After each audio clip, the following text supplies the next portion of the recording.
it's so embarrassing. Like every time I had to go there, like I would ask, my parents, I would ask them to, like,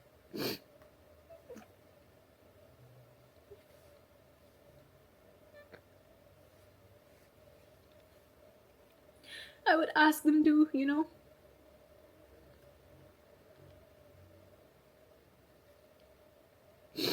I would ask them to give me money for food, and because I had to like take care of that myself. And so they gave me, cash in dollars. And when I was there at the house, obviously if I leave for an event, or I spent a week in another province, I had to leave most of my stuff in the house, in my room. And by the way, like when I won, like a penthouse was promised to me. Like they showed me a penthouse and they're like, this is gonna be yours, you're gonna live here. But that wasn't the case. It was either the house or they offered to keep me in the same hotel, but I literally could not live in that small room anymore. It was like too much for me. There wasn't enough space, and it was too much, so I said I would rather like live in the house. And so I used to keep my cash there, like in my suitcase, hidden inside. And literally nobody came to the house. Only a cleaner would come one time in a week, maybe. And I had gone to some other province in Thailand for work. And when I came back, my money, I had around $1,700 with me, and there was $1,000 missing. And it was just like I opened my pouch and my rupees were in there and my dollars, and like I know how I left it, but when I opened it, it was all messy. It was in a different place, and I counted, and instead of 1,700, it was only $700, and so there was 1,000 missing. And I thought like maybe I moved it or something. I checked all my suitcases, I checked everything, and I realized like this wasn't an accident, like somebody took the money. Somebody came in the house while I was gone. Maybe it wasn't locked. I don't know. And I messaged a representative and I said that, this has happened, and like it's okay, it's not a big deal, but just please, like, please look into it if you can. Like, please let me know if there's a solution. I didn't hear anything about it. A month later, I messaged again. And I'm like, hi, is there any update? I was back in India by this time. And he's like, no, we're still investigating. I was like, okay. Another couple days or weeks, and I asked again. I'm like, what's the update, No update on the money. And then eventually he sends me a message which is like, it's we can't prove that you had the money, so there's nothing that we can do. And I spoke to Teresa about it, and I brought up this issue with her. And it's the moment I bring it up with her, like she starts attacking me and blaming me for it. And I understand, okay, it's my fault. Like I didn't lock my suitcase, okay, that's my fault. But I never imagined that something like this could happen on company property when I'm there and I'm their responsibility, Like I'm not a contestant anymore. I'm their queen, and it's their job to take care of me and make sure I'm safe and my things are safe, They can't just say, okay, like go live by yourself and take care of everything. But she fully blamed me, and she said, she's like, if you go to the police, there's no way you can prove it anyways. And I was like, I'm not thinking of going to the police, I just want you to just try and find out, like, if anything can be done. But she just wanted to blame me, and and I realized in that moment that these people will never support me. Like, okay, this was just money and it was just $1,000, which is still a lot, but if it were anything else, they won't support me. And a little, this reminds me also, we were having dinner, Teresa, me, and some other people, okay? And Teresa starts talking about this one queen she had in the past. And this dinner, there's like 3 or 4 other people there. And she starts talking about the queen's personal life. And she's like, yeah, she lied about being sexually harassed. I don't trust her. She's a liar. And I was like, excuse me, but like, how do you know that she lied, you know? And she's like, I know it. She's a liar. She lied. Nothing happened. And I was like, don't you think you should believe your queen? Like, if she told you that she was on a work trip with I don't know the whole story or who the queen was, but apparently she was on a trip to South Sudan with MGI, and she got sexually harassed um, by the general manager of the hotel. And she told Teresa, and Teresa says, I asked the general manager. He said nothing happened. I just dropped her in her room. And I realized in that moment that that poor girl was probably sexually harassed, and she told the only people who she had at that time with her, who was Teresa. And they didn't believe her. Like, okay, first of all, how do you prove that something like that happened? It's very difficult, that's very complicated. But if you tell your organization, like, they need to believe you, you know? Like, you call yourself mommy for a reason. You need to at least believe your queen and not shit talk her years later at a table with random people, you know? And I realized I would be the next girl. Like, if anything ever happens to me on one of these trips, God forbid, anything, this money is one example, but anything worse, you know, I cannot rely on them for anything, because frankly, they don't care if I live or die. As long as I'm there to smile at their events, as long as I like keep my body like super skinny the way they like, they don't care if I live or die. They just want me to be there to go on TikTok live and make money for them and show up at their events. That's it. That's all they want from me. And I realized they would never support me, and I was completely on my own. I mean, genuinely, when I say that they only care about money, I mean it. They made us sell, you guys know, they made us sell these cheap tacky products on TikTok, all right? Like we were sales girls. I mean, you've crowned queens, girls who, like, we have careers in our country, we do things, we're well respected, you know, and they're making us sell cheap products on TikTok because it makes them money. And you can't say no because the boss has asked you to do it. But I used to feel so guilty, you know, like people are spending their hard-earned money to buy these like disgusting cheap products, and like nobody has the power to say no. Like if they say, hey, we need you here for TikTok live, you just show up and you do the TikTok live. That's it, you know. And I felt really really guilty for misleading the fans, because they'll like the fans will buy just to support the queen who says buy it, you know. That's what's so special and amazing. But like it baffles me. Like, you have women, you know, like me for example, a person who's a speaker, who wants to like talk about issues, who wants to create change in the world, who has so many ideas, not just for business but for philanthropic work, and you want her to sell like chili paste and chili sauce and like random things on TikTok? Seriously?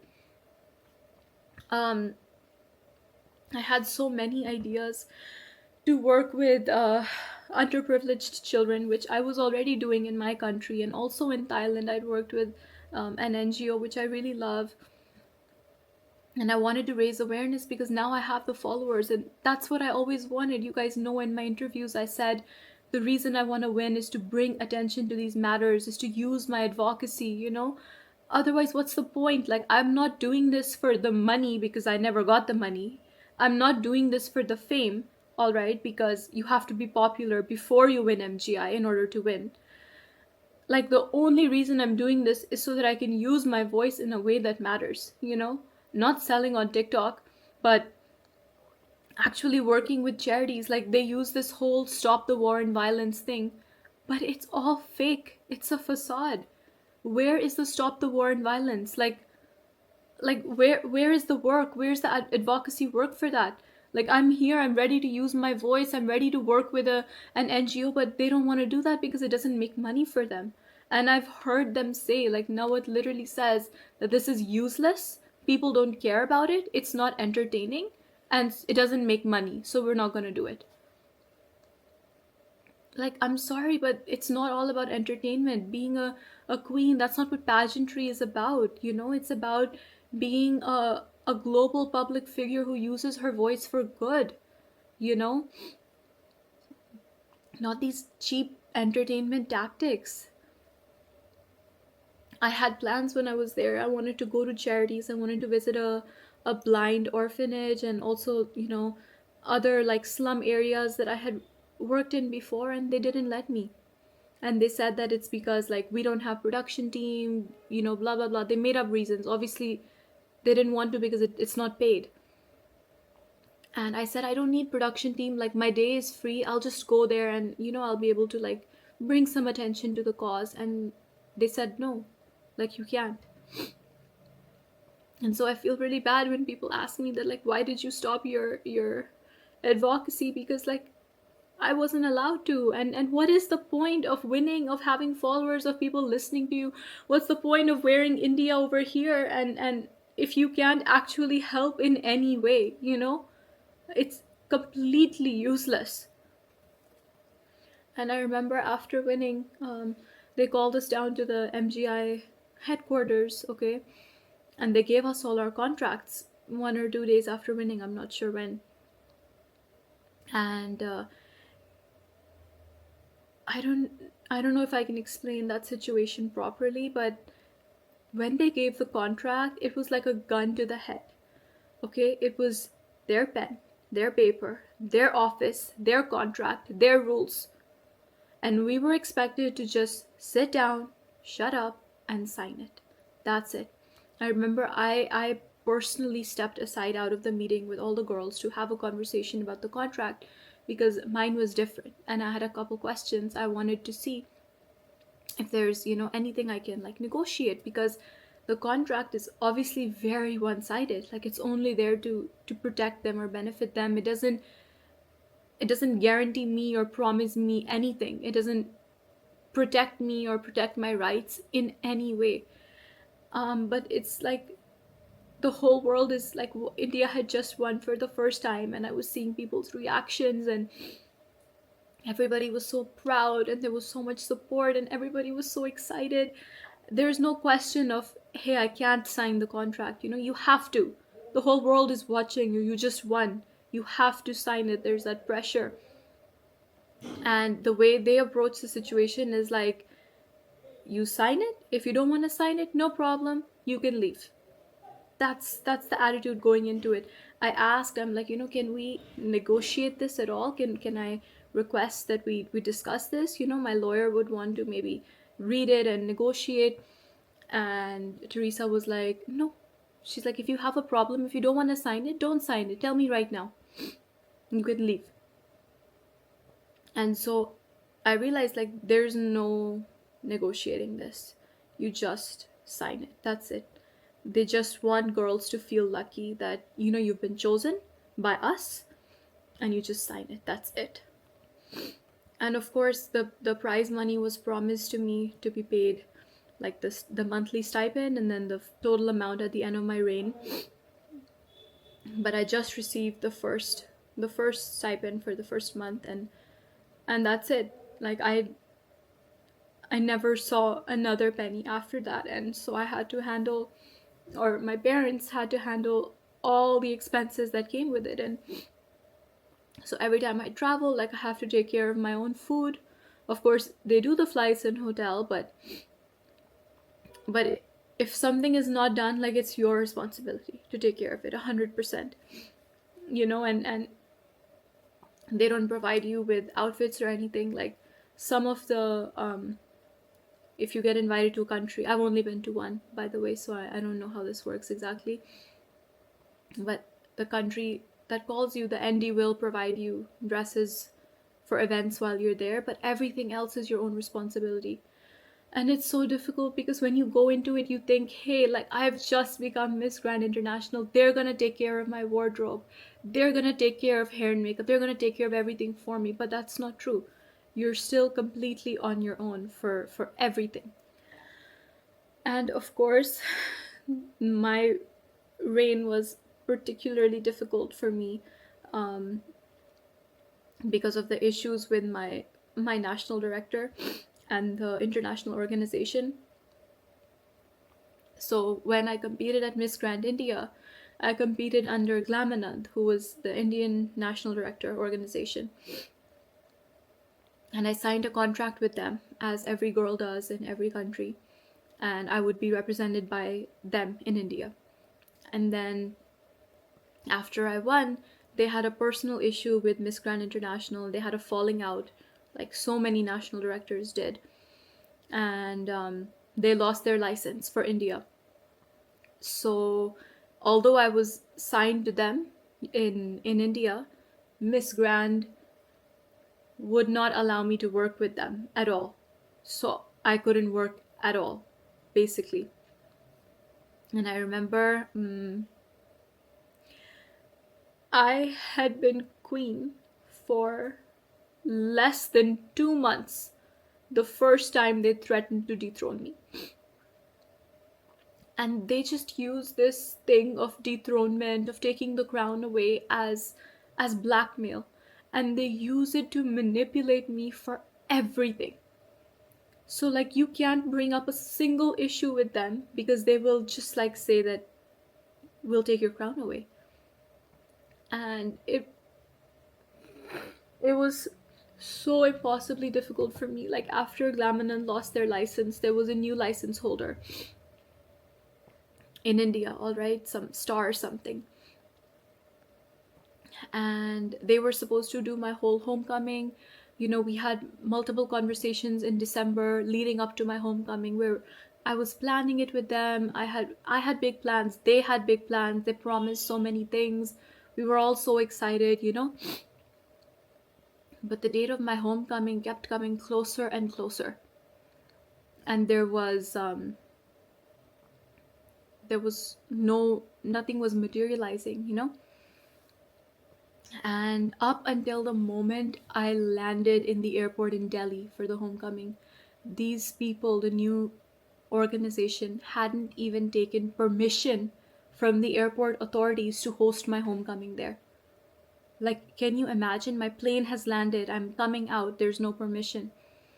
I'm blessed that my dad, he was there, he handled everything. He called his own contacts, you know, the marshals in the airport or I don't know what, but he got at the last minute the permission for us to have the homecoming there. Otherwise, they wouldn't have let anybody stop in the airport. They wouldn't have let the crowds in. They wouldn't have let the band or you know, the pundits who were doing the prayer, the roses, the flowers, everything, the red carpet. None of that would have been allowed. And he did it last minute all on his own with no support.